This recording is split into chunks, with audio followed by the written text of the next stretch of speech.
Right. What happened in Manyata Park yesterday and what has been happening in the Whitefield area for the last 1 month with the rainfall is the reminder for us we have not planned the city properly. Rain, when it carries water, it should allow the water to percolate.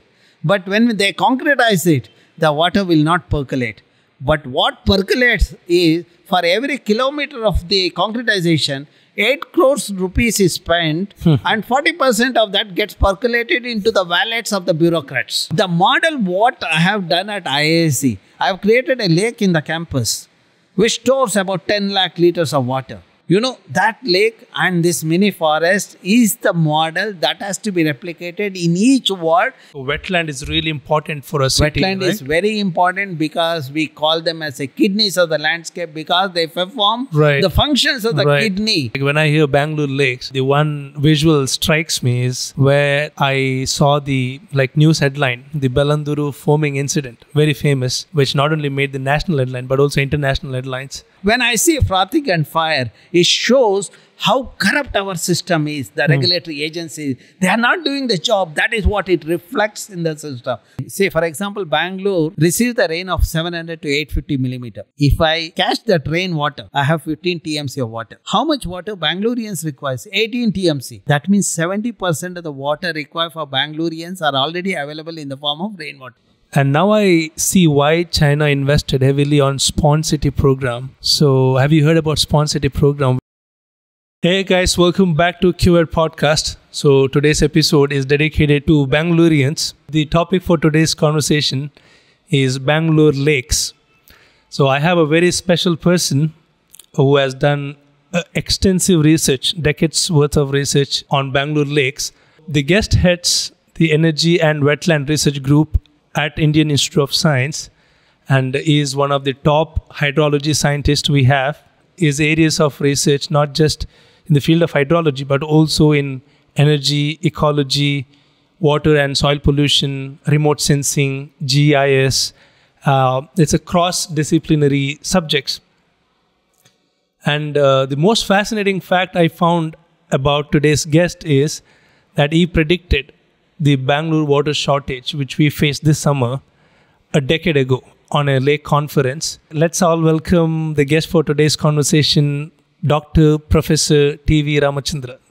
Thank you, sir. I'm pretty honored to have you as my guest.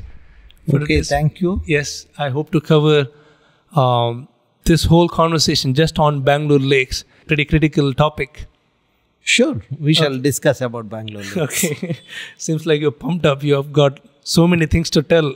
Yeah. Let's start with the Bangalore water shortage, which we faced this summer. Like I particularly recall, I wasn't in Bangalore this summer, but my friends had to book an hotel in MG Road and stay there for 1 week just to have bath because of water shortage. You predicted that 10 years back. So I'm pretty curious on what were your calculations on that prediction, and that prediction came true. See, actually, if you look at Bangalore landscape, we use remote sensing data. These are the pictures of the earth taken from the satellite platform. And we launched the satellites way back in 70s. That means from 1970 onwards, every 21 or 30 days interval, you get a picture of the earth. So using that picture, you can find out what changes are happening in the landscape. Now, for example, Bangalore, if you look at in 1973, 68% of the landscape was covered with vegetation, the trees. And in 90s, with industrialization, we saw the changes happening in the landscape. And today, 2023, 86% of the landscape is covered with a paved surface. I had indicated the dynamics, what is likely to happen in 2020 about 7 years back. When there is a transition from the porous landscape to the paved surface, you will not have the groundwater recharge. See, when it rains, part of the rainwater gets percolated. When that water gets percolated, it gets stored in the groundwater zone or a saturated zone, and then it gets filled in the vado zone. And this water which we have deposited in the underlying layers, is the water that is available to you to use during the post-monsoon period. Now, when there was a 68% landscape is covered with the vegetation, the porous surface, there was enough groundwater recharge was happening. But today, if you see, there is no groundwater recharge happens. Then there is a coupled with the over exploitation by the construction sector and industries. I've been telling the government we should ban the using the groundwater for the construction activities as well as for the industries. They should learn to use the water which is treated. Reuse and recycle of the wastewater should happen. Right. Now, coming back to your question about the prediction. See, from 1973 to 2014, we saw what are the changes happening. Then using the agent-based modeling, so the agent-based, cellular automata, the Markov chain, we predicted what is the likely scenario in 2020. Our model showed that 90% of the landscape would be covered with the paved surfaces. That is where I wrote an article saying that Bangalore is heading towards the dead city status. For any region to retain the water, 33% should be the porous surface or the green cover. But that's the base minimum. That is the minimum. When you have 33% green cover, you will also have adequate oxygen in the region. See, every one of us breathe. And when we breathe, we give out a carbon dioxide to an extent of 540 to 980 grams per person per day. And 1 hectare of trees takes away the carbon to an extent of 6 to 9 tons per year. By that ratio, every human being is required to have 7 or 8 trees. But today, when you look at the number of trees in Bangalore, the number of the trees we quantified using the remote sensing data coupled with the ground measurements. In a couple of words, we did the mapping of trees using the global positioning system, the GPS, which provides you the location of the tree. And my students could identify the trees, the species, etc. By that, we did the mapping of trees for the entire Bangalore. And our study shows that we have 14,78,000 trees in Bangalore to a population of 9.5 million. That means 1.5 million trees for a 9.5 million population, which means for every 7 person, there is 1 tree. So now you see 7 person, 1 tree against the requirement of the 7 trees per person. This change which we noticed, we said that city would be unlivable when there is an oxygen deficiency as well as the water scarcity. That's what I had predicted. And that's what has happened in 2020. During that period, the couple of interns from BBC came to my lab. I asked them to look at the water status in the cities in India and then compare with the global thing. Because I have been telling the government of Karnataka about the kind of the mistake that is happening in Bangalore with the unplanned urbanization. Planned urbanization would have planned the city towards the livable status. But it was not listening. But when BBC interns wrote an article, it became quite popular. We said that the region is going to be starved of water, the ground zero situation, the water scarcity and all. It became a big issue. Then we said that we are next to the other the cities in the world. The number 3 are this. So this is the unfortunate part of it. So now when you look at the kind of a planning, you see that absence of water urbanism is the root cause for the water crisis in Bangalore. Now look at the water requirement in Bangalore. We require about 18 TMC of water. 60% of the water comes from the Kaveri river and remaining 40 to 45% come from the groundwater resources. Now we choke the landscape with the paved surfaces. Groundwater recharge is not happening, and that is where the scarcity of groundwater resource happened. And also, coupled with that, the changes in climate led to the erratic rainfall in the Kaveri basin, which was aggravated because of deforestation in the Kaveri basin. Over the 4 decades, we have lost 45% vegetation cover in Kaveri basin. And today, in a Kaveri basin, we have the forest cover of less than 18% as against the norm of 33%. Even in the river catchment, which is feeding of water to the cities like Bangalore, etc., we have degraded in the name of development. That means absence of water urbanism led to the severe water scarcity. At the same time, when we have put everything in Bangalore, the demand for water went up manifold. That is where the scarcity started.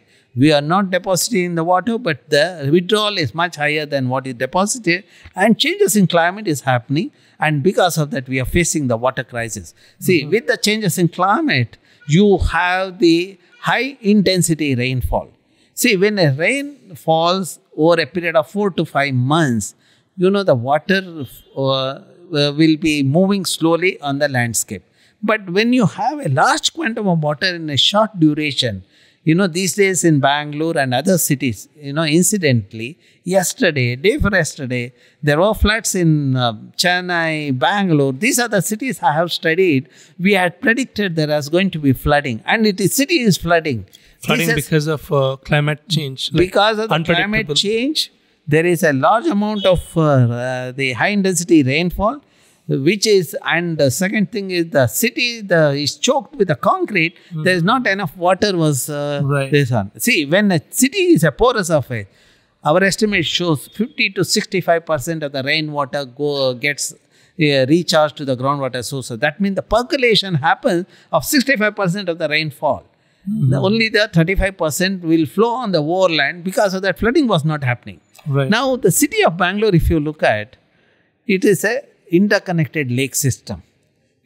Our terrain is undulating terrain. Right. In a terrain of 740 square kilometer of Bangalore today the spatial extent of Bangalore is 740 square kilometer. Way back in 1800, we had 1,452 water bodies and 80% green cover. Because of this, the water bodies and the green cover, the temperature in the city at that time during the peak summer, the May month, was 14 to 16 degrees Celsius. And today, we have 193 water bodies. We have studied the number of water bodies in Bangalore. There were about 760 water bodies in 1970s. And today, we are left with 216. And we have studied 193 lakes in Bangalore. The poster what you see here gives the spatial distribution of water bodies that are there in Bangalore today, which is monitored by us. In this regard, to have the proper dialogue with the government and advocacy, we thought it's the most appropriate thing is to have a decision support system. That's why we developed the Bangalore Lake Information System. That provides you the information about all the lakes in Bangalore. The lakes in Bangalore, as I said earlier, was interconnected. What does that mean, interconnected? The undulating terrain. In undulating terrain, the river was passing. Our elders put the bunds at the regular interval. Because of that bunds, the moving water started stagnating there. So that is where you see the lake formation in the region. Okay. That is how, as the river was moving, you see the lakes were formed. That is the interconnected lake system. And we have 3 watersheds in Bangalore. One is Hebbal Nagavara, other one is KC Valley, the third one is Rushvavati Valley. The water flows in 3 directions, and that is the beauty of Bangalore. So what does watersheds do? Like, what are they built for? See, the watershed is a region, when it rains, the water that falls in the region gets drained to the particular water body. That is what is called catchment, or a basin, or the watershed or Jalanayana Pradesh. The cover of land cover in the catchment decides the water retention capability. See, my study in Western Ghats also shows wherever landscape is covered with a green cover of native species, more than 60%, the water bodies in that region are perennial, which means all 12 months you have water in the water body. When we convert the watershed into the monoculture plantation cover, you have water only for 6 to 8 months. When we degrade the catchment with the vegetation cover less than 30%, you have water only during the monsoon. Now you have the answer. What is the solution for the water problem? The solution for the water problem is You should retain the rainwater that falls in the region. You should allow the landscape to the percolate the water. For that, porous surface is required. Right. Transition from porous landscape to the paved surface is the root Main cause of the problem, coupled with the over exploitation. And the third problem is the missing interconnectivity among the lake. Our lakes are interconnected through the Rajakaluways or a stormwater drain. Now those Rajakaluways are being encroached or has been encroached by the influential section of the society. I see every influential fellow is sitting on the Rajakalway or the drain. So that is another problem. I have been telling the government, if you want to address the flooding problem in the city, we must be ruthless. Remove all the blockages in the Rajakalway. Re-establish the interconnectivity. How much acres do you need? Is needed to establish interconnectivity? No, I'll tell you what you need to understand is that, see, the blood also flows in your body through the arteries and veins. If there is a blockage in the thing, it won't move towards your heart, and that is where the people have the heart attack, etc. Exactly similar thing happens on the landscape also. When we block that, that region becomes prone to the flooding. Because the water cannot move and it will enter the home. Right. What happened in Manyata Park Day Forest yesterday, and what has been happening in the Whitefield area for the last 1 month with the rainfall, is the reminder for us we have not planned the city properly. Right. Absolutely. Only the solution for today's problem is to decongest the Bangalore. We need to re-establish the interconnectivity. We need to shift the industries which are major installation in Bangalore out of Bangalore to the other towns, other taluks and other district headquarters, so that, you can reverse the migration. See, now today with all the industries being in Bangalore, the youth from rural areas, from other districts are migrating to Bangalore. We have a slum problem, unlivable condition, etc. If we shift these industries to the respective, the taluk or a district headquarters, the youth can work in the industries, Monday to Friday. Other 2 days, they do their farming work. So that you have a progress both in the industrial sector as well as the farming sector. Now, if you want to understand whether this model is working anywhere, go to Thanjavur, Kumbakonam, Tiruvallur, Triangular Junction. You will see that the youth from the nearby villages travel to this town. They work during Monday to Friday, and during weekend they do the vegetable cultivation and the farming activities. That model is working mainly because of the infrastructure and amenities that are there in the region between the village and the town, and in the process the town is not densified. The town continues to be with a moderate population, while the youth from the rural area have been traveling and they are doing the thing, they are contributing to the GDP. That is the model to be replicated throughout Karnataka. And this model is nothing new in that. Mahatma Gandhi ji talked about Surajya, cluster-based developmental path. Cluster-based developmental path is you take the job, you take the education where the children are there, where youth are there. Don't bring the youth to the urban center and clutter the urban center. That is the model, cluster-based development. Where resources are there, you should have the industry. Where cotton is grown, you should have the garment industry. Having garment industries in Bangalore and making the girls to migrate from the rural area to the Bangalore and getting abused in Bangalore is not a good sign. It is not a good sign of democracy. We need to do the planning. For that, we need leaders with vision. But today's leaders are with a mission to loot, and so that when they fulfill the resources, then only they can amass the wealth. That is their agenda. That is where, unfortunately, the Bangaloreans, that is where the citizens of India are paying the heavy price because of the unplanned developmental activities are happening in the country, and particularly in Karnataka and in Bangalore. My question to the government is, development at what cost? If the development is going to deprive the clean air and water to our next generation, I don't want that development. I want clean air and water to our children. Then we'll think about development, because once the clean air and water will be there, The children are intellectually capable. They can change the system. That's what we need to do. So yeah, quite a big topic, like the problems of lot. And you mentioned the lack of porous region in Bangalore is the fundamental, like the biggest problem of water shortage, rainwater circulation, percolation. And now I see why China invested heavily on Spawn City program. So have you heard about Spawn City program, where China has put like permeable pavements, concretes, and a lot of wetlands in urban region to retain stormwater and make city resilient for flooding. So do you know about Spawn City program? I work in China. Oh, is it? Well, when I go and give the suggestion, Okay. next visit of mine, my suggestions are implemented. Wow, okay. Can you tell me more about if that? that is happening in China, why it should not happen in India? China has a communist system, dictatorial this one. It is working in spite of that. See, they plan the layout. They follow the principles of nature effectively, maintaining the green cover, etc. When they take up the lane, widening the road, they also plan greening the lane along with that.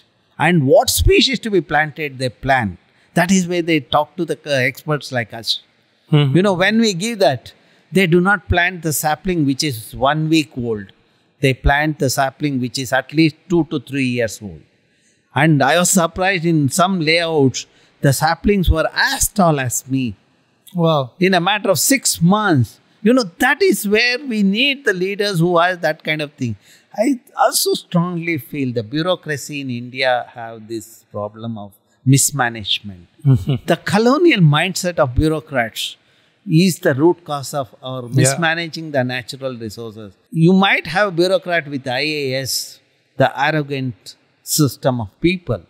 What we need to do is the people with vision and the thing should get into the thing. That is where technically competent people should get into the decision making. Then you will see the changes happening in the system. I mean, in that way, we should implement. And more importantly, that is where environmental education plays a very important role. When the youth is environmentally literate, that youth will be sensible.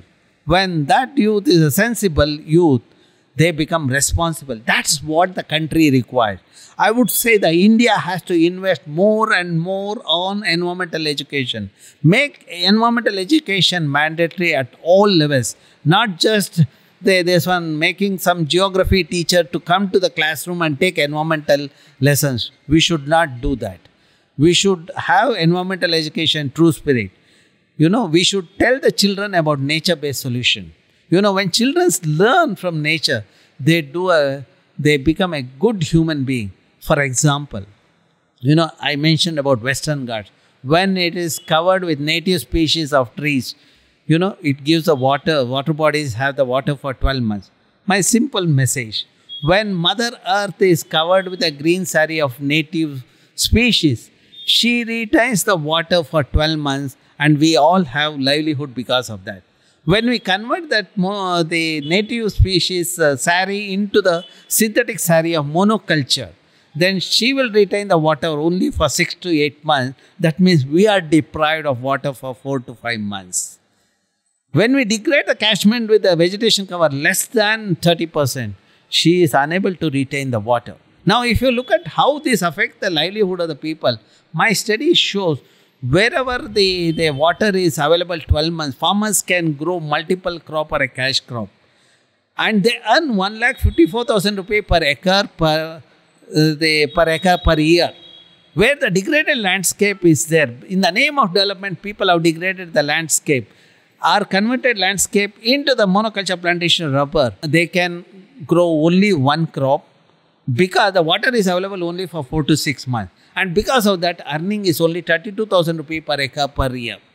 Now you saw in the financial terms, 1,54,000 versus 32,000.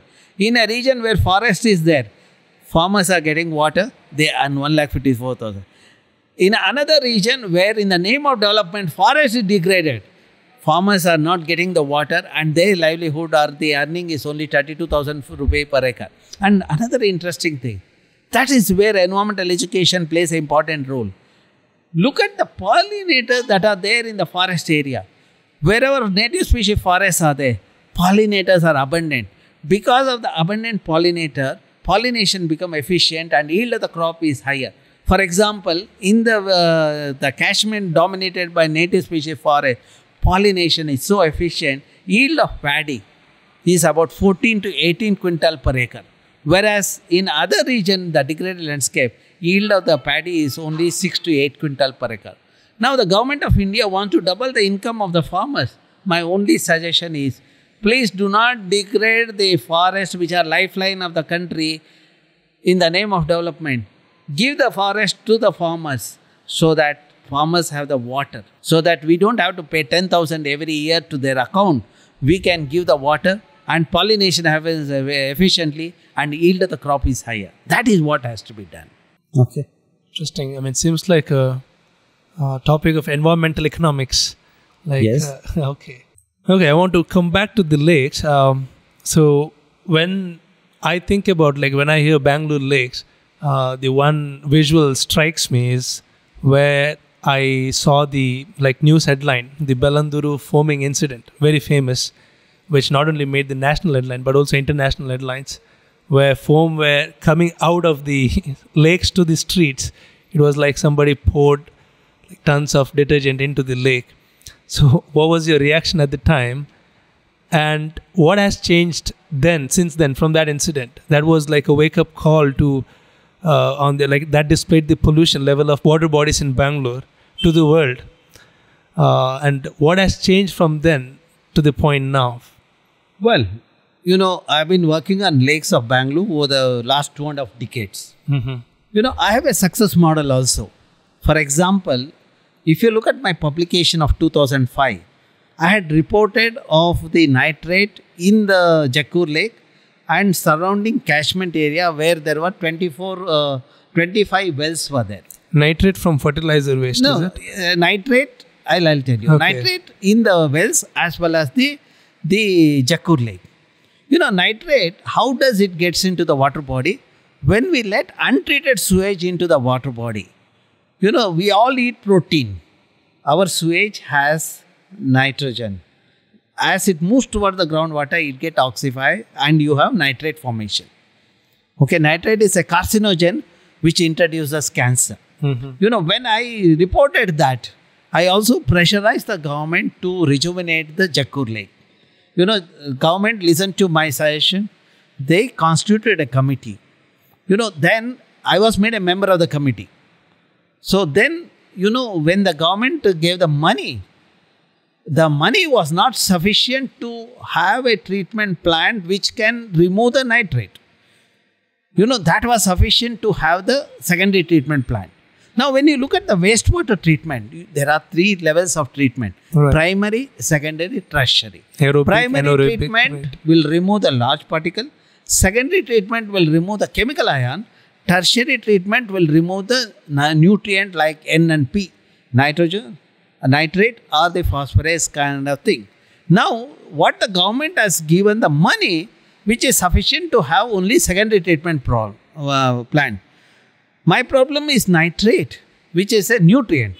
To remove the nutrient, I should have tertiary treatment. But it will involve higher cost.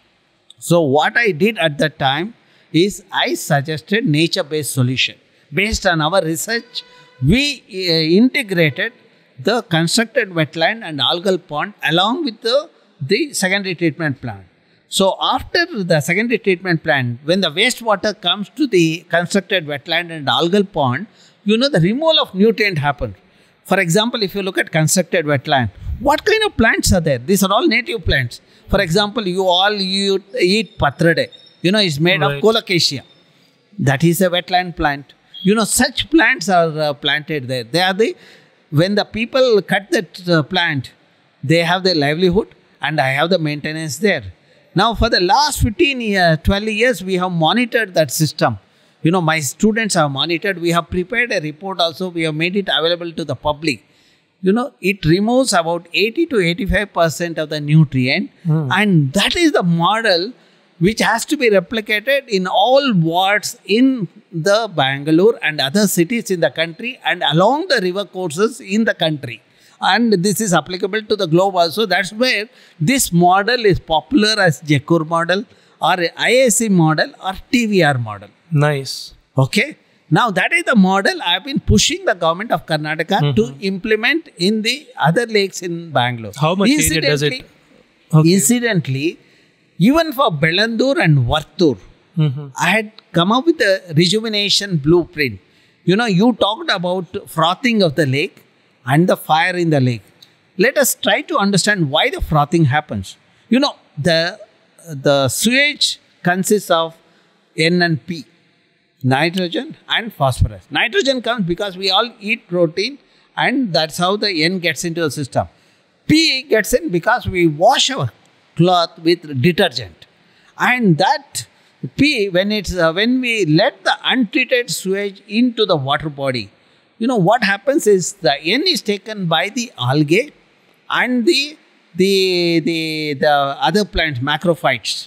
There are water hyacinth, and those plants are aggressively, they take the N, and small portion of P they take up. Major part of P, phosphate, get trapped in the sediment.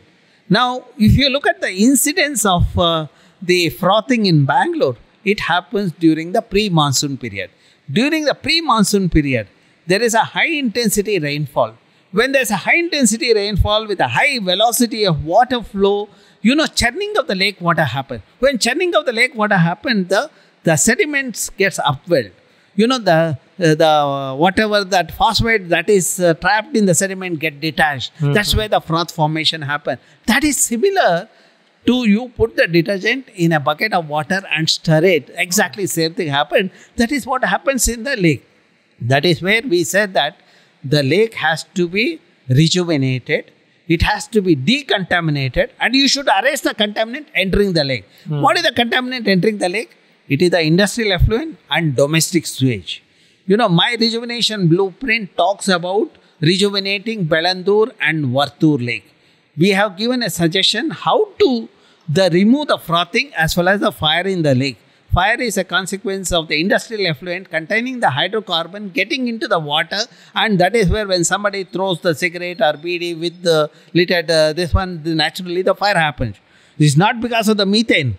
Because methane formation in the lake happens only at the inlet where there is an organic, the transformation happens, biodegradation happens, you have the methane formation, and some experts attributed the fire in the lake to the methane. But my study shows methane moves along the water wherever hydrocarbon was moving.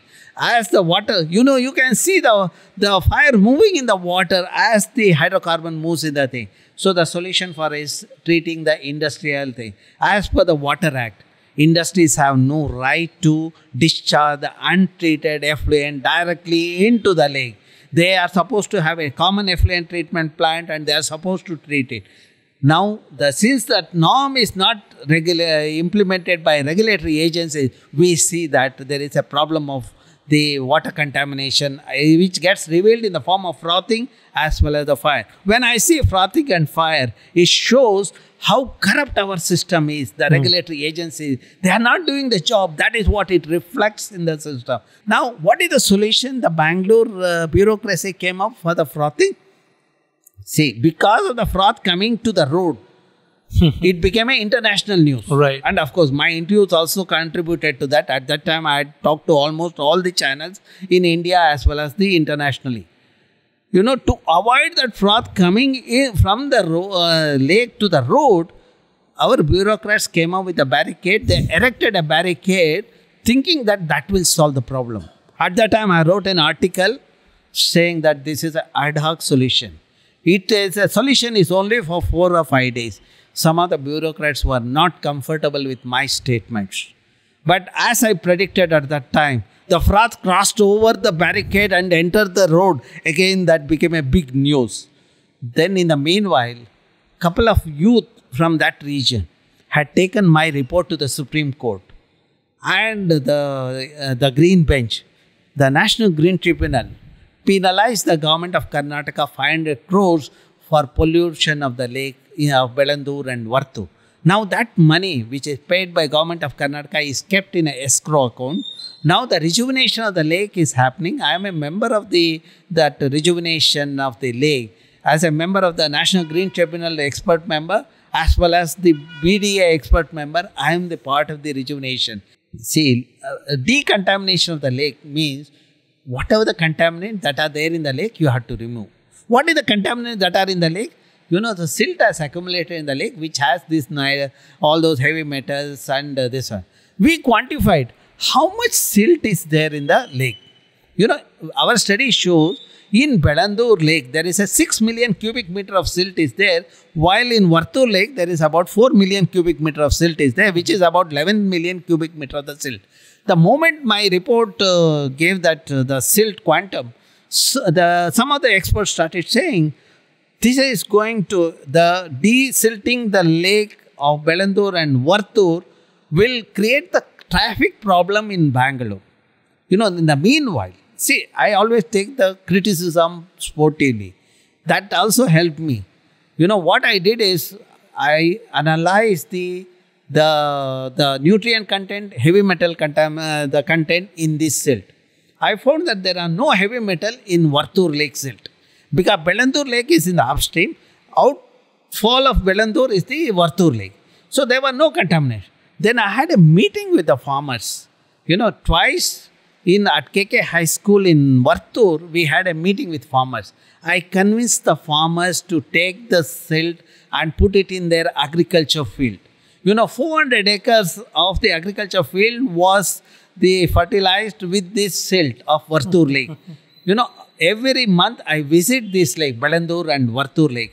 When I visited the Vartur lake, after 4 months of giving the silt, farmers gave a royal welcome to me with the bumper crop of their the vegetables, etc. Then each farmer tells me, because of my decision, they got additional revenue of 1.5 lakh per acre per one season. They grow thrice a year. They grow the spinach, then pudina, then radish, etc. thrice a year. You can imagine 1.5 lakh per acre into 3 is see the worth of the silt. That is a solution. That they also saved on the fertilizer cost. That is correct. It's saved on fertilizer cost, and because of the nutrient-rich silt, there is the high yield also. Because of that, farmers are prosperous there. That is the solution. Now, Vartur Lake silt removal is almost complete. Belandur Lake is going on. I think it is in another 1 year's time, we should be able to rejuvenate the lake. If I do that, if I succeed in that, the eastern part of Bangalore, the water problem I have solved. The moment I rejuvenate the lake, the groundwater recharge happened. You might ask, what is the proof of your statement? For example, Sarki Lake was rejuvenated 3 years back. I was in the committee of the Sarki Lake. Within a year of rejuvenating Sarki Lake, groundwater table went up by 320 feet. This year, when the most part of Bangalore was suffering with the water crisis and heat wave, look at the Sarki Lake. The groundwater table was less than 500 feet and lake had enough water. And because of the high moisture content in the lake and surrounding area, there is a good biodiversity of birds, etc. in the region. Not only that, because of high moisture content, there was a temperature difference of 2 degrees compared to the city temperature. Whereas other part of the city were talking about heat waves and increasing temperature, Sarki Lake catchment had a pleasant environment. That means we have a model already working in Bangalore, thanks to Indian Institute of Science for giving that model. See, look at the Jakkur Lake also. Jakkur Lake, which had nitrate problem in about 10 years back, 2005 to 2010, after rejuvenation, today there are 300 wells are there. Okay. When I studied earlier, 25 wells were there. All of them had nitrate. Today, 300 wells are there. None of them have nitrate. At least I have a satisfaction of giving a clean water to the people in that region who are dependent on 300 wells. See, that is the thing science has to give to the society. Right. And also for coming up with the low-cost model of rejuvenation. That is a low-cost model. For example, you asked for the nature-based solution, how much area is required? Right. 1 MLD requires about 1.5 to 2 hectares of land. I mean, hard to visualize for me. 1 MLD, 1 million liters per day, treating that requires about 1.5 to 2 hectares of land. Okay. That is there. Will is missing. So wetland is really important for a city, Wetland right? is very important because we call them as the kidneys of the landscape because they perform the functions of the kidney. You know, in our body, kidney does the purification. Similarly, the wetlands in the catchment help in trapping the contaminants. And so that's wherever wetlands are there, water is not getting contaminated. For example, South Canara, you see that your toilet water goes to the septic tank and you have a well in about 10 feet away. But in between the toilet, septic tank and the well, you have the banana plant and all the other plants there. The roots are doing the great job of treatment. That is what we call it as bioremediation. And since it is done by the plants, we call that as phytoremediation. When it is done by the microbes which are there in the soil, we call that as the microbial, the remediation. Okay. Interesting. So I want to come to rejuvenation as a part of solution. I want to discuss solution in the end, like a detail in the practical and economics of it. But I want to come back to the problem. Like, so you have mentioned the silt deposition contained with the nitrates and phosphorus, sewage contamination in the lakes, and encroachment. That is one more problem. Reduction in number of lakes. And blockage of interconnectedness of the lakes. That's one more problem we have caused. What are the other factors, other problems we have created? Like we can rightly call Bangalore as a kidney problem now. As you said, wetlands are the kidneys of the city. I think by now I can visualize Bangalore needs wetlands more than ever to support this population. If you look at Bangalore's population right now, how much wetland is needed to support Bangalore's population and without causing any water shortages in the future? See, I have been telling the government that whatever the water bodies we have today, about 216 water bodies are there. Out of that, 193 we have monitored. If we can rejuvenate all the wetlands, the 216, on average, we have one wetland per ward. We have 198 wards. You have 216 there. And if we have the mini forest of about the 2 hectares in each ward, you have solved the water problem. Perfect. I'll tell you my experiment at Indian Institute of Science.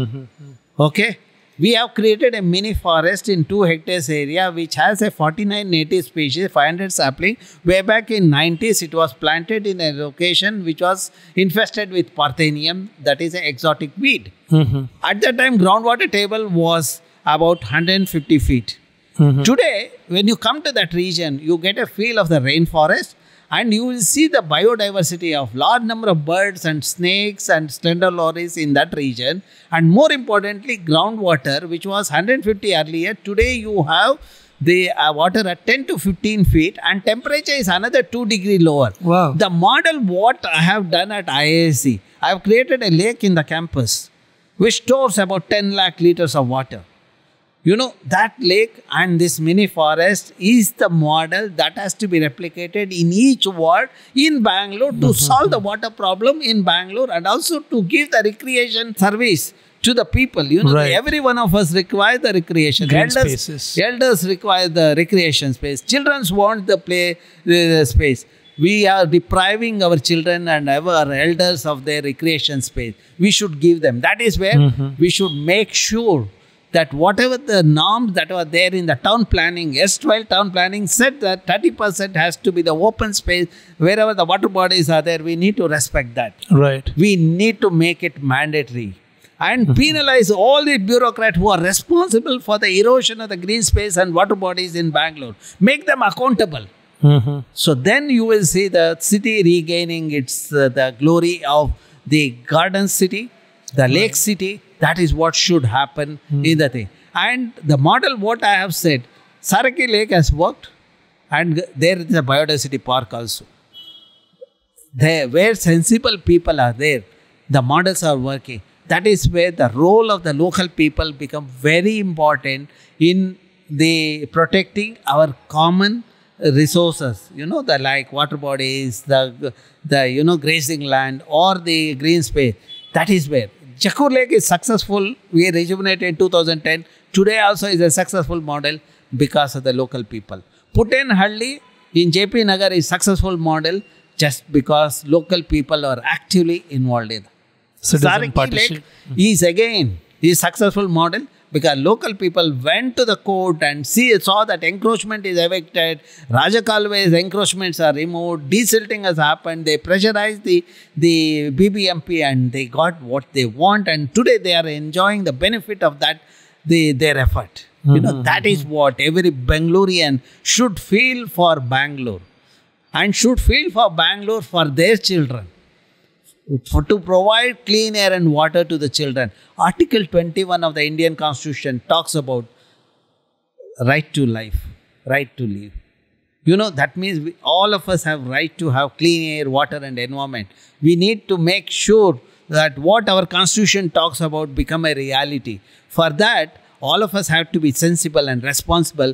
We will be sensible and responsible only when we have the environmental knowledge.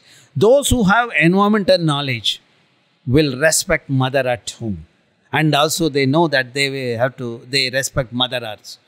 Those who respect mother at home naturally also respect mother earth and also all the women on the earth. So that is the beauty of the environmental education. I would say that we need to sow the seeds of environmental knowledge to all the children in that regard. In that connection, we have come up with our own way of doing it.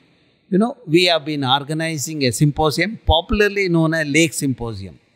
From 98, every even years we are doing it. The symposium gets the audience of about 700 to 1,000 people. Out of that 1,000 people audience, 30% are the school children and the college students. That's how we are catching the youth at a very young age.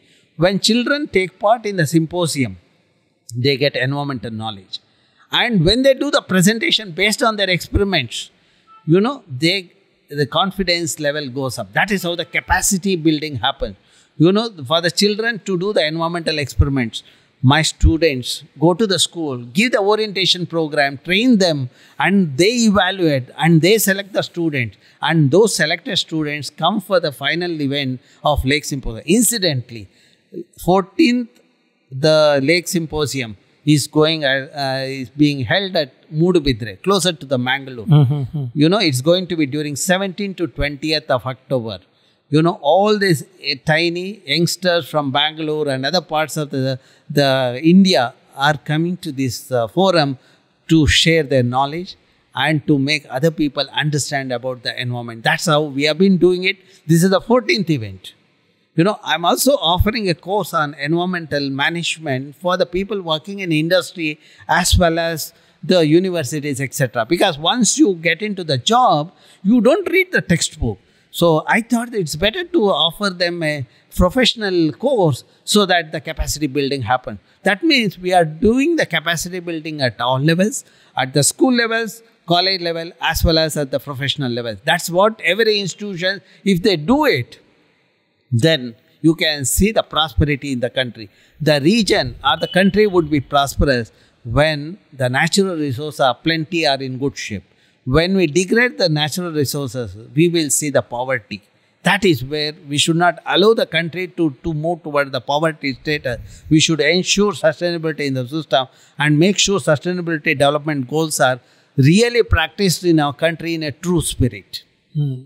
I like your passion in education, environmental education. Can see your passion right through it. And wanted to ask her on this one. Just carried away. Yes, I mean, you stressed the importance on like restoration. That model is really amazing to hear. Yeah. Like rejuvenation, mini forest, and that also increases percolation and like water in the underground has increased. So that means Bangalore should follow urban design-wise speaking. So Bangalore should prioritize lakes first, like lake-centric design. So they should plan out the layout or city expansion keeping in mind lake first design. They should prioritize the preservation and connectedness of lake and then plan the expansion, like not to encroach the region where there's a necessity of water body or something. See, actually what I suggest is that look at our earlier norm, town planning norms. Mm-hmm.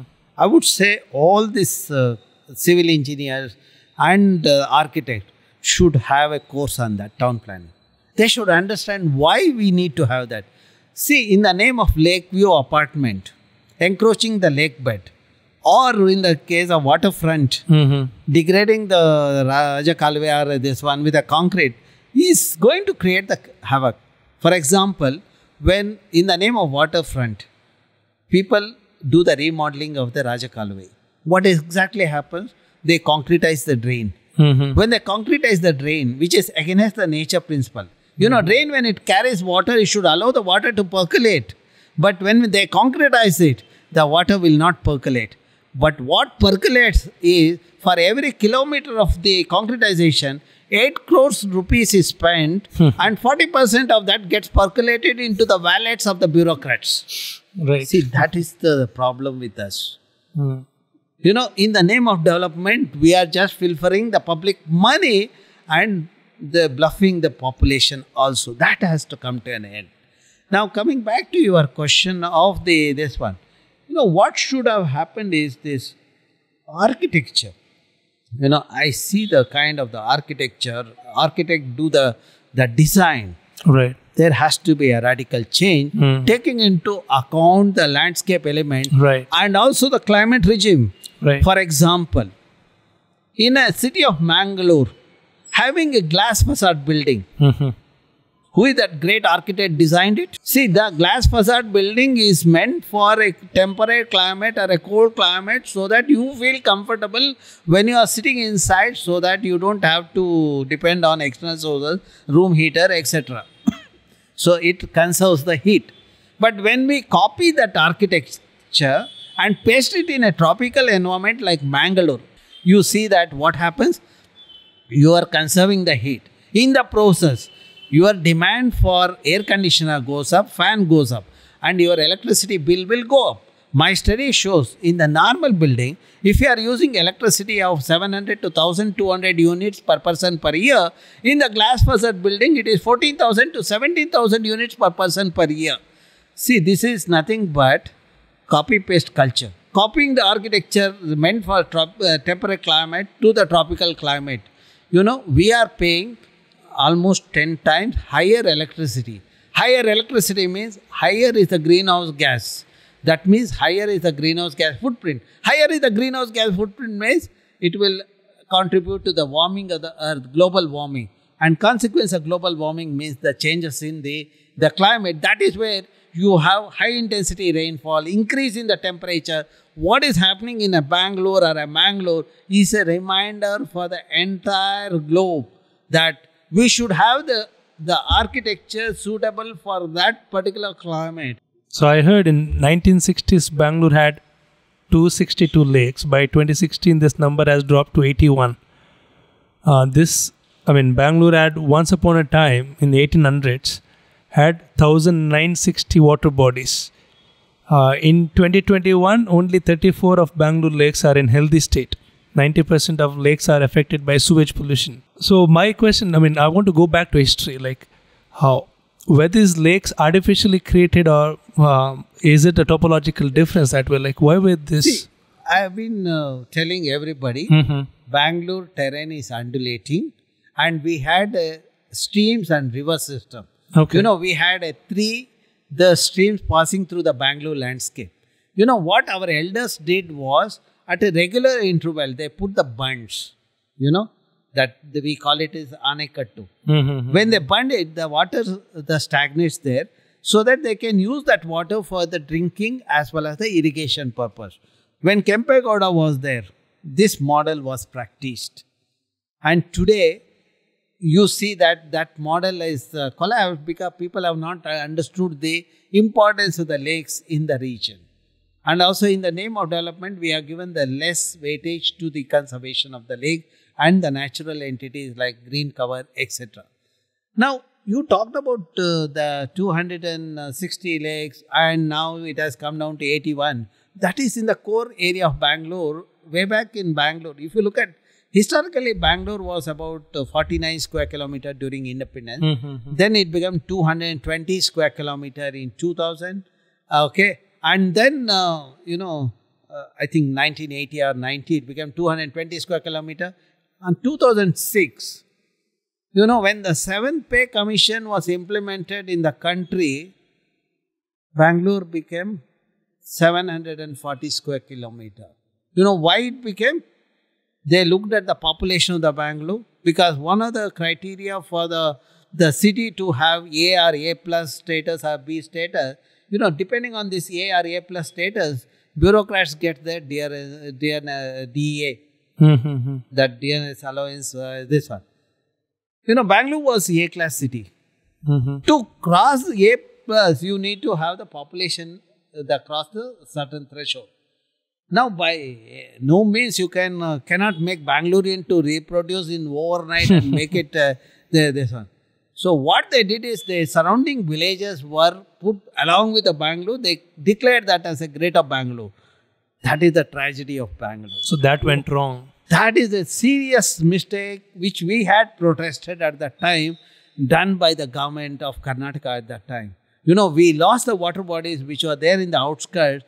Today, in a 740 square kilometer, we have only 216 water bodies, as against 730 water bodies way back in 70s.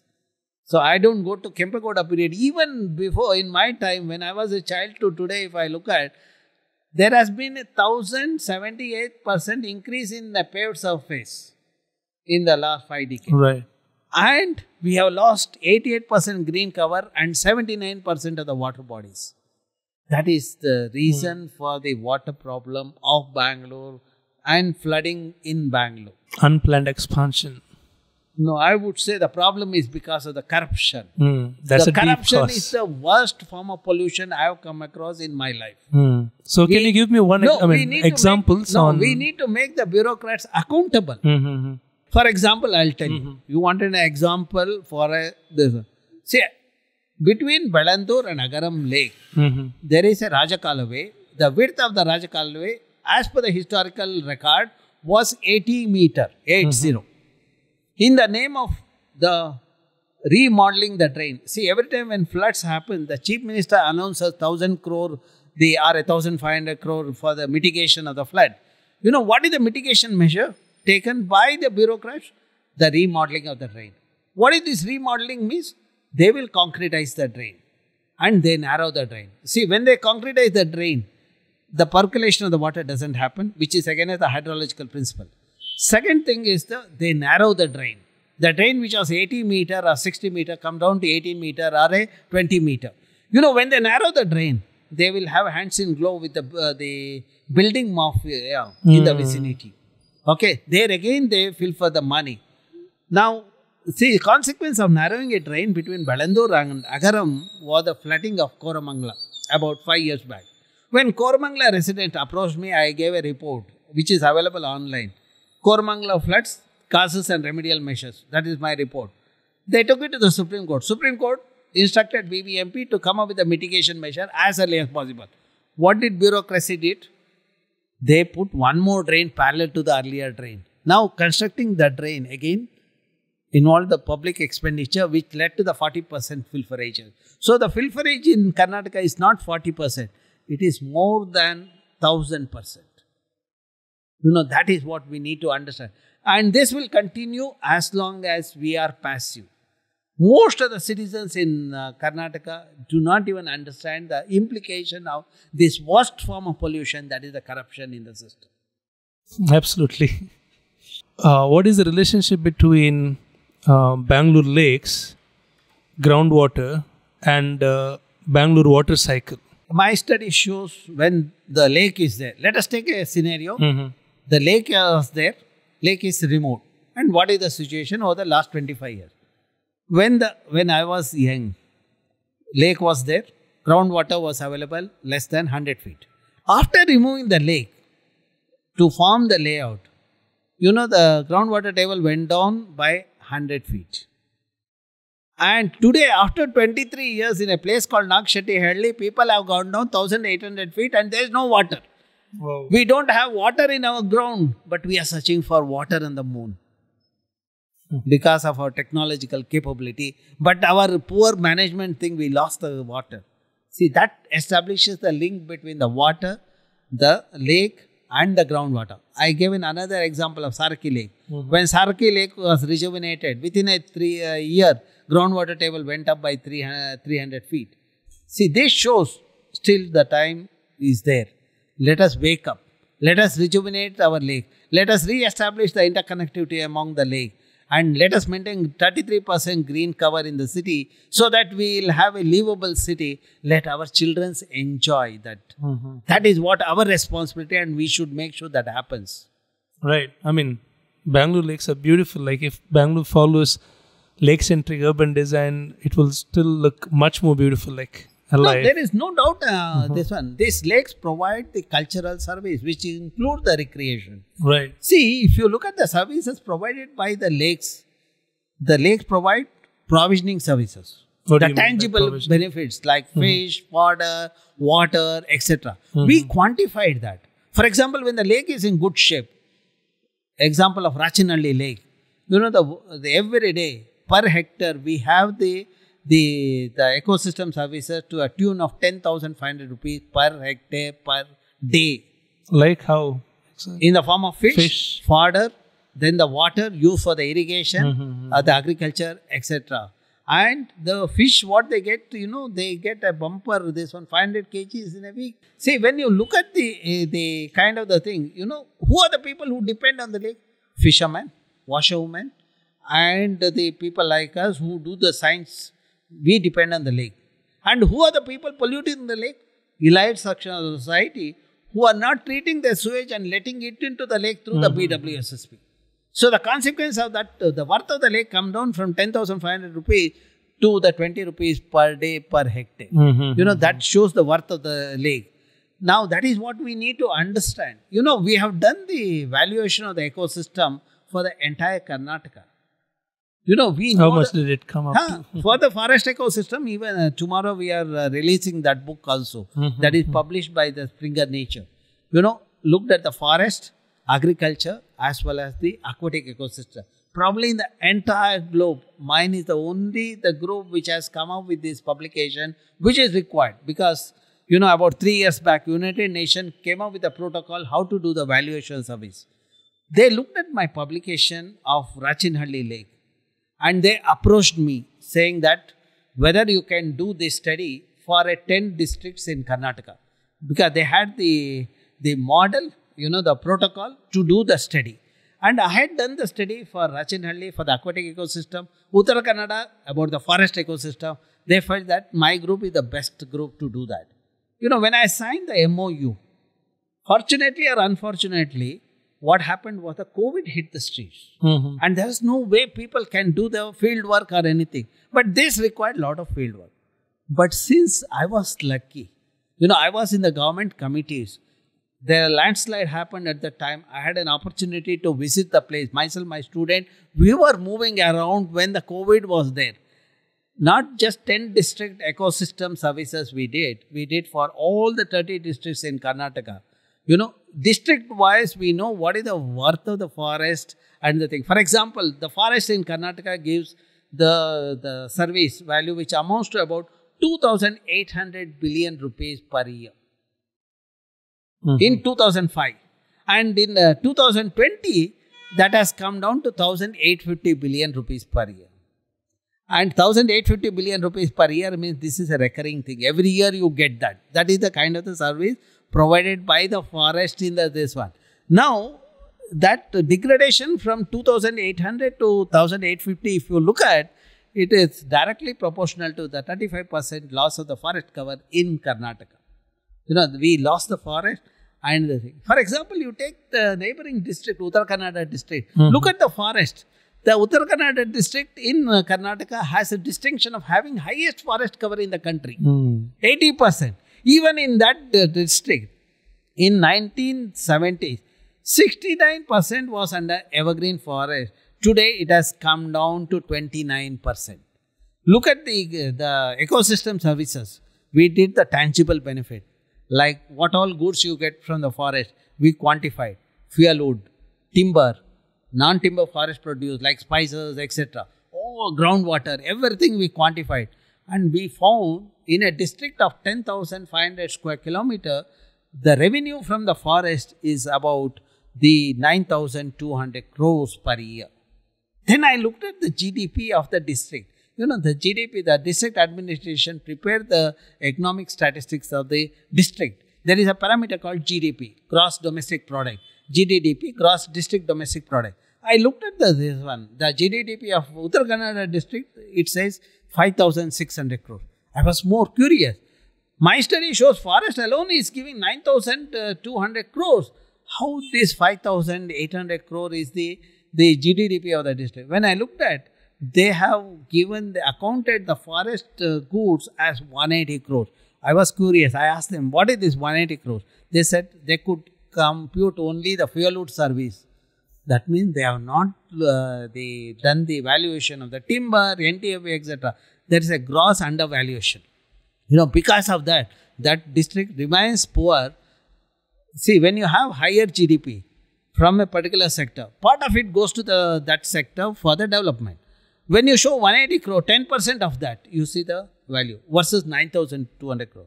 You know, that's where undervaluation of the natural resources is leading to the regional poverty. Despite having abundant resources, the district like Uttara Kannada, Dakshin Kannada, you know, the Dakshina Kannada, if you look at the quantum of water that is used for packaging, you will be surprised to know, which is almost equivalent to 15 TMC of water the Bangalore requires. You know, you are packing it and sending it to the cities like Mumbai, the Bangalore, others. Packaged water.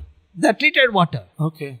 Treated water from Netravati is packaged in the bottled water, Bisleri, etc. And it goes to the other thing. That is the worth of the district. You know, because none of the people understand the worth of the natural resources. There is a monopoly of one section of the society taking advantage of that. I heard you were the one who was against the ethanol project, one of the biggest hydrology project in India, I would say, like drifting the river's direction. And can you give a brief what ethanol is and why are you against it? See, one is regarding unscientifically planned project. Mm-hmm.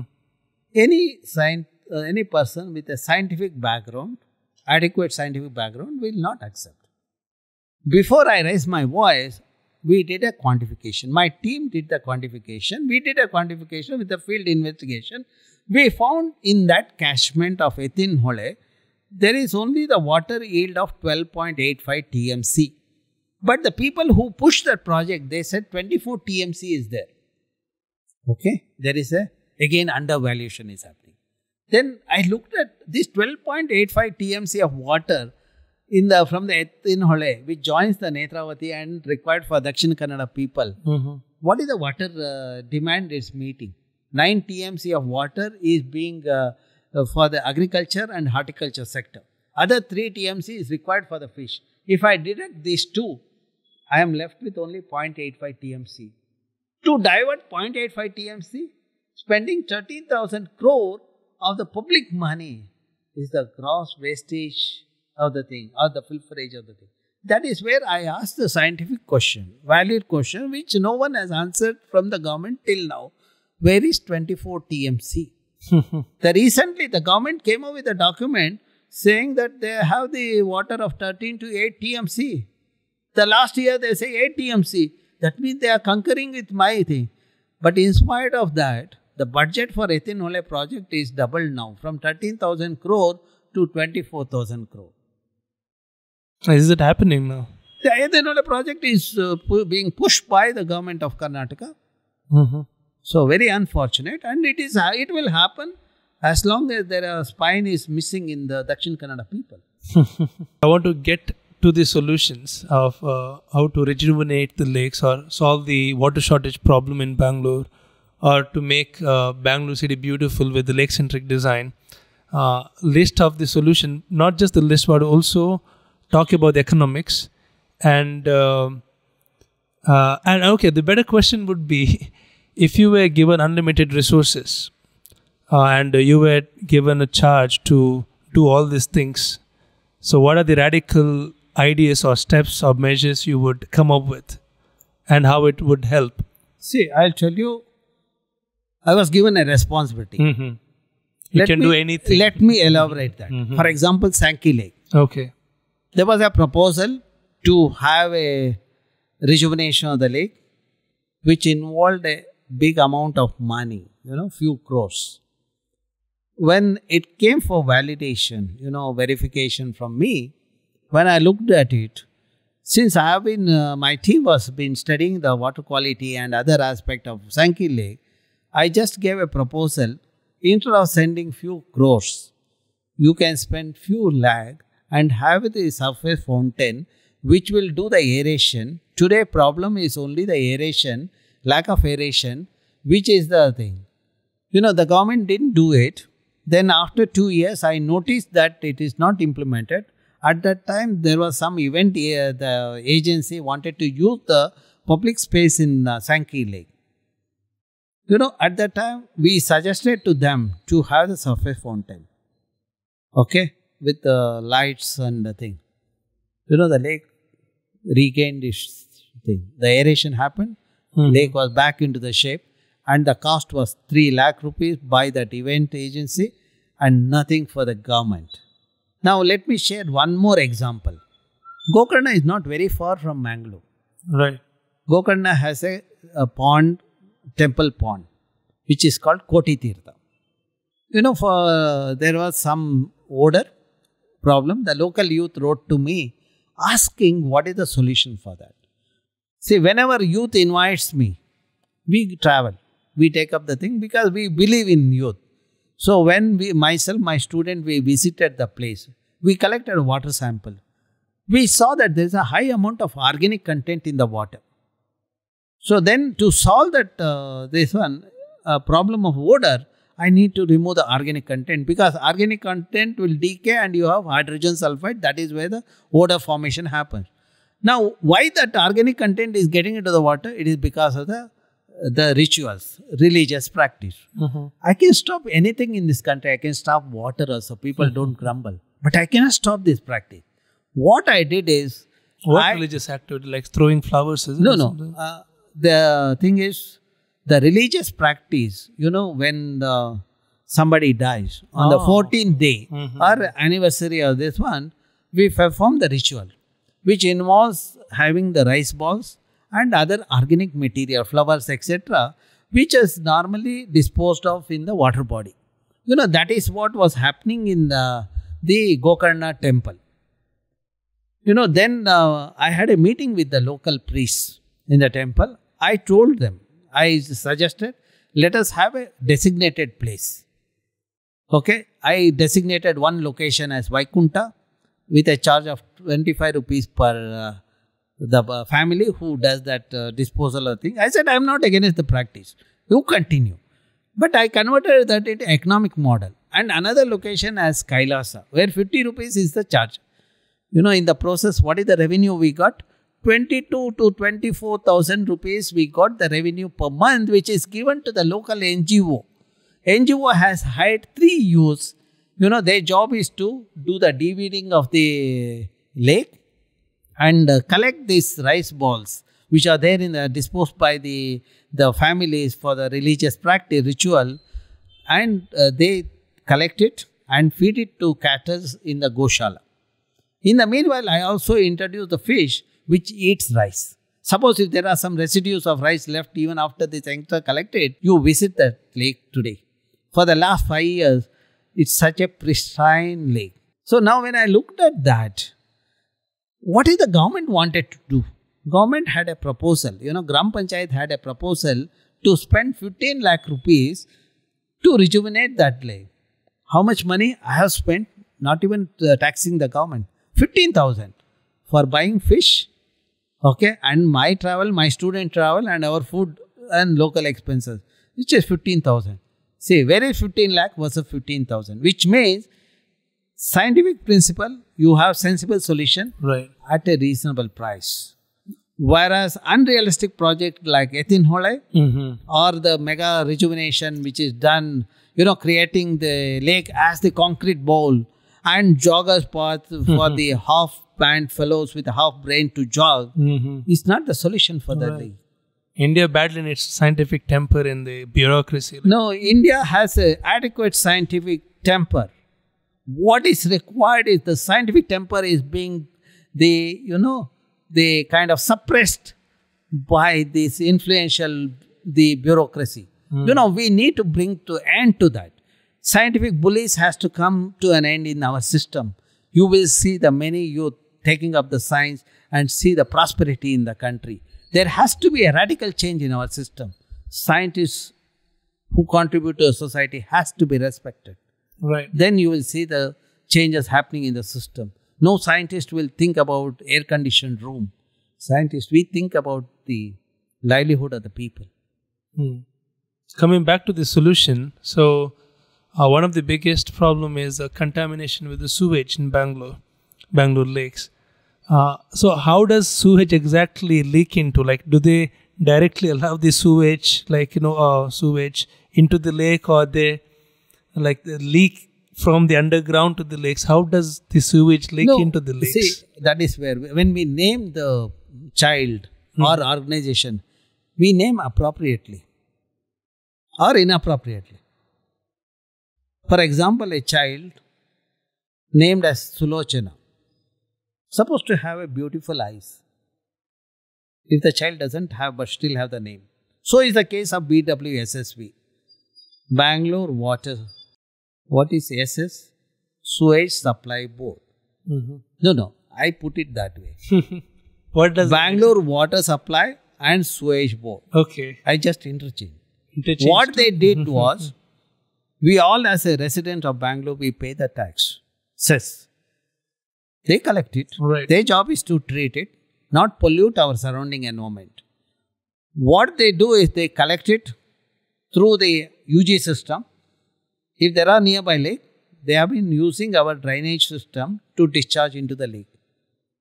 And some other part of the thing, they are using our stormwater drain, natural drains for transporting the sewage from the ward to the respective lakes in the region.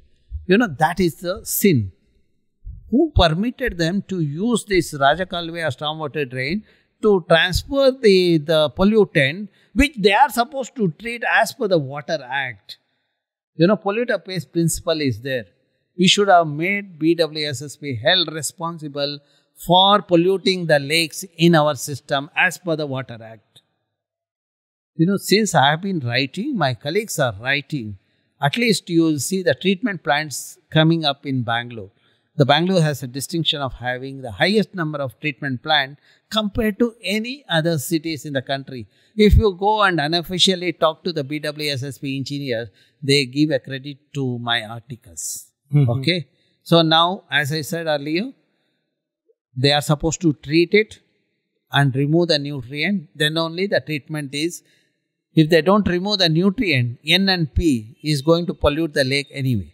But what they have done in most of the places, except some ornamental plants like in Kabban Park or other place, which has 2 MLD, the tertiary treatment, all other plants are secondary treatment plant, which removes only chemical ion, and partially treated water is getting into the lake. Not only partially treated, sometimes even untreated sewage is getting into the lake. Even Bangalore Lake being rejuvenated, when I am going there every month, alternate month, I see the raw sewage getting into the lake in spite of the treatment plant being there, which is not functional for some reason. The inefficiency in the system, pilferages in the system, all are because of the corrupt practices in the system, is the root cause of the problem. See, it is not the cost. We are paying. Right. What is the problem for the municipality to handle the sewage and the solid waste properly? Right. Why are we not questioning? That's a big problem. Citizen participation. Citizens' participations, and citizens should have the spinal cord and make sure that all of them have the spinal cord. Then only things will change in our system. If you were to stop that particular problem, sewage, like sweeping into the lakes, what is the solution? Like, how do we? No, we have to make sure. See, that is where the local people participation in the system matters. Why did Jakkur Lake work or Sarki Lake work? Local bodies. Local voice mattered. They made sure the treatment plant comes to the thing, then integrated with a wetland. My model is implemented there. It is not that Bangalore doesn't have a shortage of sewage treatment plants. Bangalore has sewage treatment plants, which is not enough adequate, not adequate, but still there are gaps are there. We need to have that more treatment plant. We need to augment that. We need to invest more on the treatment, the sewage treatment plant and solid waste the system, etc., than having tunnel road, tunnel under tunnel, all those illogical, irrational, the irresponsible projects should come to an end in our state and in our country. Do you suggest the people or buildings should be like removed from the encroached lands, encroached lakes, to make those lakes come alive again? Like no, I have a simple question. Encroachment per se means what? Unauthorized occupation. Right. If I say that it has to be removed, what is wrong in that? Yes. I say that we should be ruthless. Throw them out. They have no right. Because of their occupation, hundreds of other families are suffering. Do you want 100 families to suffer just because of one influential fellow sitting on the drain? I would say let us remove all the encroachment, whether it's a big or small, economically forward or economically backward. Whoever is sitting on the Rajakalaway and on the lake, let us remove that. And judiciary should take the proper intervention in this regard. Judiciary should understand these principles of the ecosystem. For example, to remove the the Bellandur Lake, from the last 5 years, still the judiciary dodging the issue. There is a slum. It's another rights occupation. We have been telling the judiciary. See, there has to be a radical change in our country. So, what are the other pollutants, like you mentioned NNP? Is there? Did you find any evidence for heavy metal pollution? No, I'll tell you the simple thing. For example, industries are, as per the Water Act, they are supposed to treat it. Clandestine measures, they just dispose it in the midnight into the drain which connects to the lake. Now, the implication of that, for example, the downstream of Vartur and Bellandur, people use the lake water to grow the vegetables like pudina, the spinach, radish, etc. And fish in the lake is used by the people. It comes to Bangalore market. And the green plant which grows in the lake, because of lot of nutrient, you see the lot of green cover in the lake, that is used as a fodder. We were curious to look at what happens if the people are using this polluted water for growing vegetable, or if they are using this fodder for the cattle. We took the sample of fish, milk and the vegetable. My publication is available online. I speak with science. I speak with data. And all the samples show the presence of heavy metal. Heavy metal in our food is destroying the health of Bangalorean. For example, cancer, which was the city of Bangalore, is number 1 today. Now let us look at the other implication, kidney failure, which was 1 in 1 lakh about 12 years back. Today, kidney failure is 1 in 5,000. The politicians are keen in having dialysis unit in each ward. They do not even understand that when they inaugurate this dialysis unit, they are telling the whole world that their ward has become unhealthy ward with a kidney failure. And that unhealthy ward is created by them because of their mismanagement of the lakes. That is what we need to understand. When there is a kidney failure or a cancer, the cost for the family, the lifelong earning will go for the cancer treatment. The family which are prosperous will become, without any the money in their wallet. And kidney failure, the youth are getting affected. For example, I work in Vartur schools and other schools because of my environmental education program. Ramgundanalli school, I saw 8th standard, one boy had lost a kidney. In the same location, Vartur KK High School, girl child in LKG had lost one kidney. In the 8th standard, two girl child, one had lost one kidney and other one had lost both the kidneys. Then principal wanted me to visit other classes. I said, please, this is enough. Then after a year when I visit the same school, I wanted to meet that 8th standard girl child. When I asked the principal, he said that that girl is no more. You know, the youth are the asset of the nation. We are losing the youth. This is not acceptable. We need to make sure the government intervenes and bring a radical change in the system so that no one pollutes our fragile and a very vital ecosystems like water bodies, land, etc. So that doesn't mean Bangalore doesn't have industrial treatment plants, is it? Like there's a fault in Bangalore regulation. has everything, but nothing works. Industry, a common effluent treatment plant is there.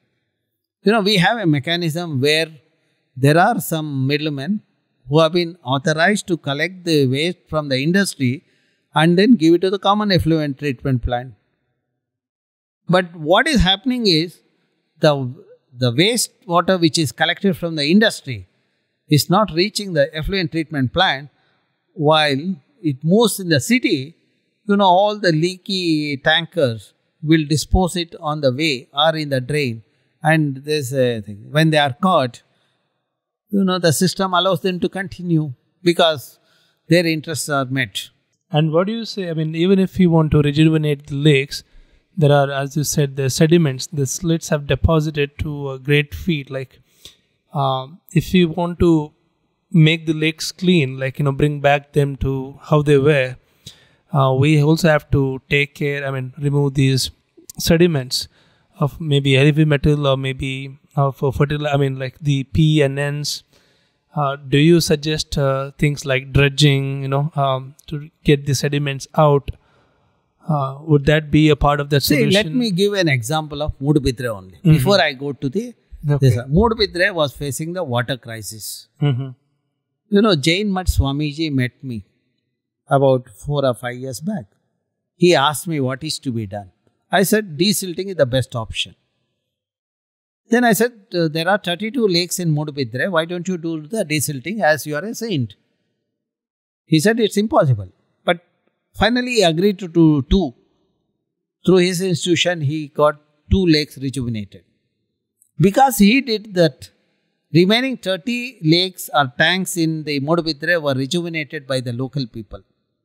They did a simple thing of rejuvenating the lake through the desilting, where the silt which was there in the lake had the nutrient like N and P, which was taken to their agriculture field. In the process, they got a higher yield in the crop. And last year, when there was a scanty rainfall in Mudbidre didn't face water crisis.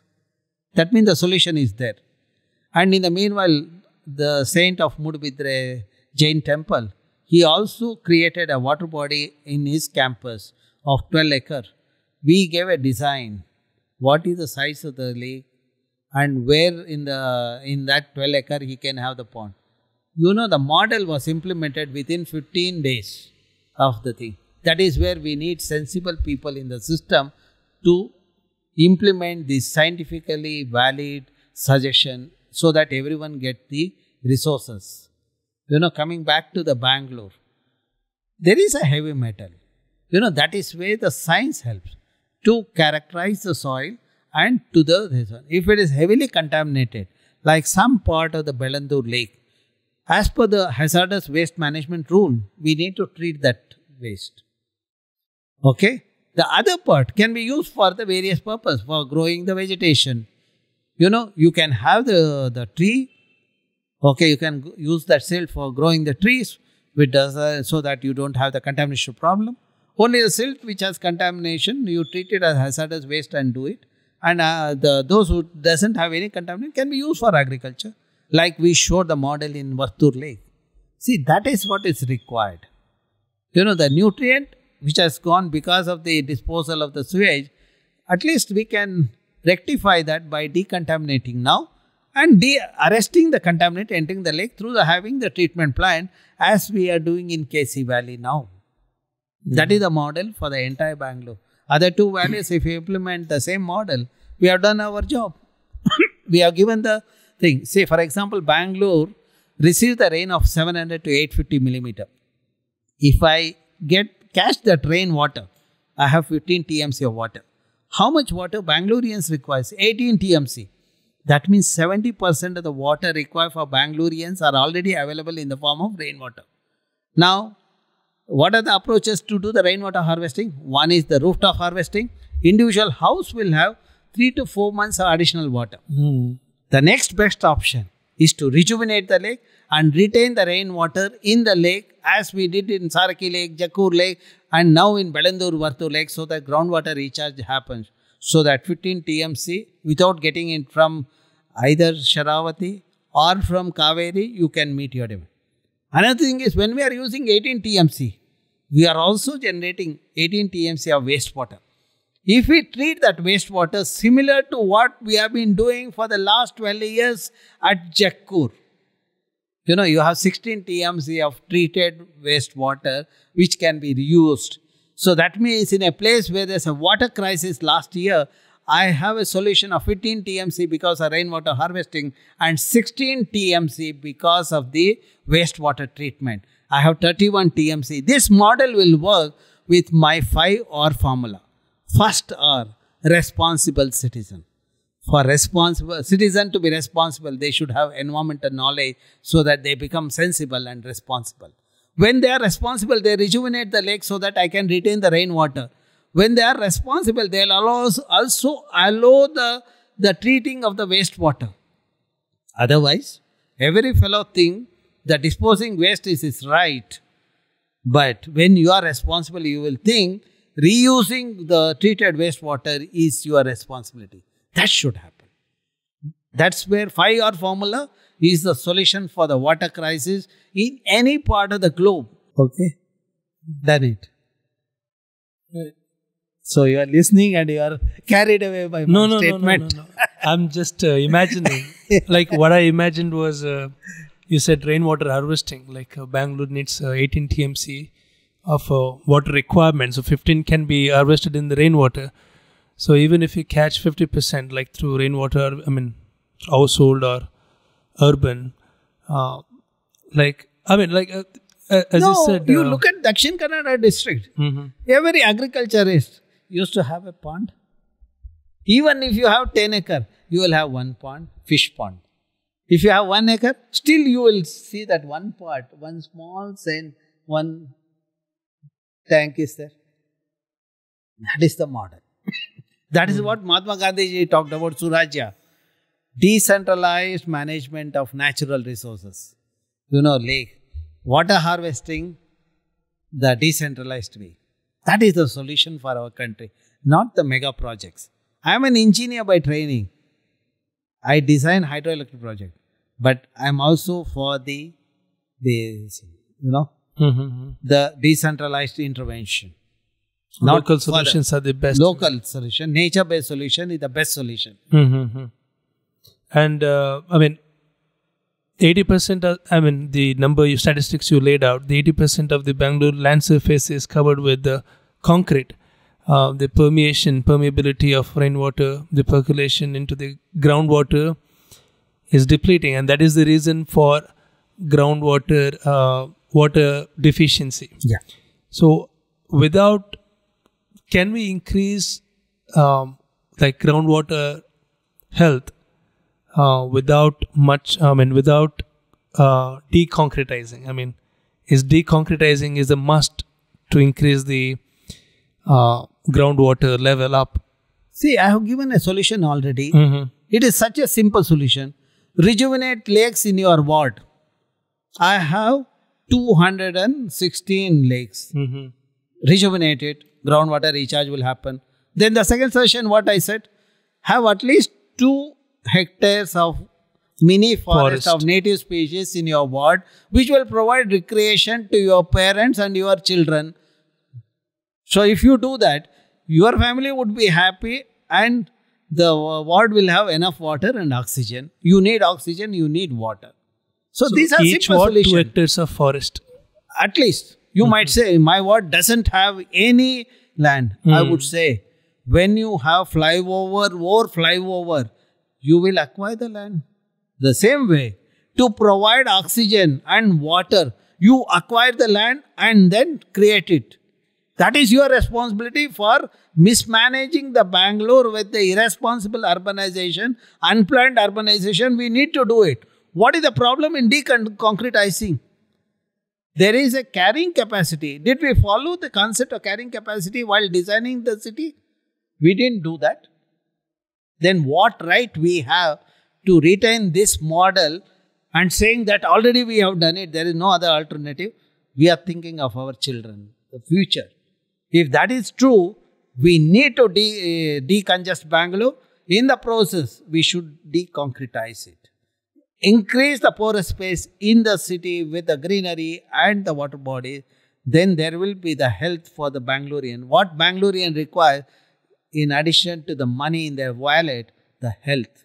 If health is suffered, like what is happening with the cancer and kidney failure, there's no point in having higher GDP in a city like Bangalore. So what's your solution on flooding, which is pretty recent?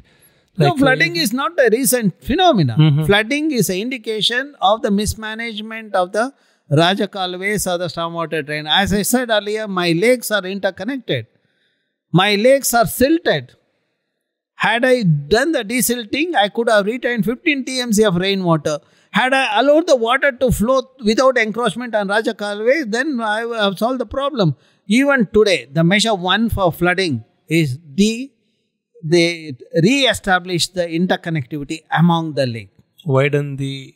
No, whatever the thing, because we have such a ruthless fellow sitting on the lake, the Raja Kalway itself blocking the water, the dumping the solid waste.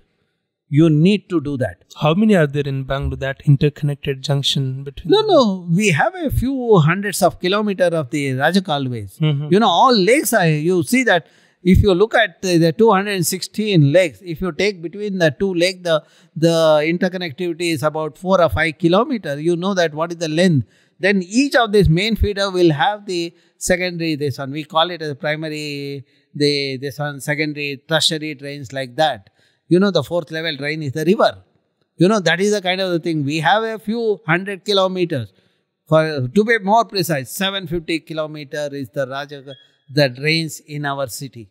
And it is encroached by all the influential fellow. For example, go to R.R. Nagar. There is a hero sitting on the drain. He's supposed to be hero. I don't understand why he's sitting on the drain. Now, of course, he is in Bellary jail. That is a different issue. But sitting on the drain will make the people to pay for it. That's what is happening in his life also. So let me make things clear. My statements are based on the science, based on the field, based the experiment. It is not out of gossip or in the WhatsApp University. So that is where I have published and my data is available online. That is where Bangalore Urban Information System I created. I want to know more about that. And I created Bangalore Lake Information System.